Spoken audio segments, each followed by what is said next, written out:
Gaano nga ba kataas ang puntos na nagawa sa isang laro ng tinaguriang greatest shooter of all time na si Steph Curry? Halika at ating pag-usapan. January 3, 2021 nang maitala ni Steph Curry ang pinakamakasaysayang puntos ng kanyang karera dahil sa laban na ito kontra sa Portland Trail Blazers ay dito na ilista ni Steph ang pinakamataas na puntos niya sa isang laro kung saan nakagawa siya ng 62 big points sa labang ito. Ito ay sa kabila ng 18 out of 31 na field goals at may 58.1% mula sa field. At 8 out of 16 naman mula sa 3-point line na mayroong 50% naman beyond the arc. Isama na rin natin ang halos perpektong shooting niya mula sa free throw line kung saan nagtala siya ng 18 out of 19 free throws made na may 94.7 free throw percentage. Idagdag na rin natin ang kanyang 5 rebounds, 4 assists at positive 20 na plus-minus sa loob ng 36 minutes na playing time niya. At sa larong ito, 21 points agad ang naitala niya sa unang quarter ng laro.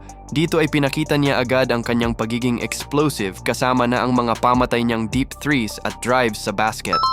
Habang pagkatapos naman ng second quarter ay 31 points na agad ang naitala niya. At pagsapit ng third quarter ay patuloy pa rin ang mainit na shooting ni Steph kung saan naipasok niya ang ilan sa kanyang mga 3-point shot at makakuha ng mga fouls at umabot na sa 45 points ang naitatalang puntos dito ni Steph bago matapos ang third quarter. At pagdating naman ng fourth quarter ay dito na tinapos ni Steph ang laban at pinatunayan kung bakit siya ang hinirang na greatest shooter of all time ng NBA dahil mula sa 45 points noong third quarter ay pumalo na sa 62 points ang nagawa ni Steph bago matapos ang fourth quarter dahil na rin sa sunod-sunod na clutch threes at puntos mula sa free throw line. At dito nga ay nasilyuhan na ng Golden State Warriors ang panalo sa score na 137-122 kontra sa Portland Trail Blazers. At ang 62 points performance na ito ni Steph Curry ay magiging parte ng isang kasaysayan sa Chase Center sa Francisco, ang home court ng Golden State Warriors.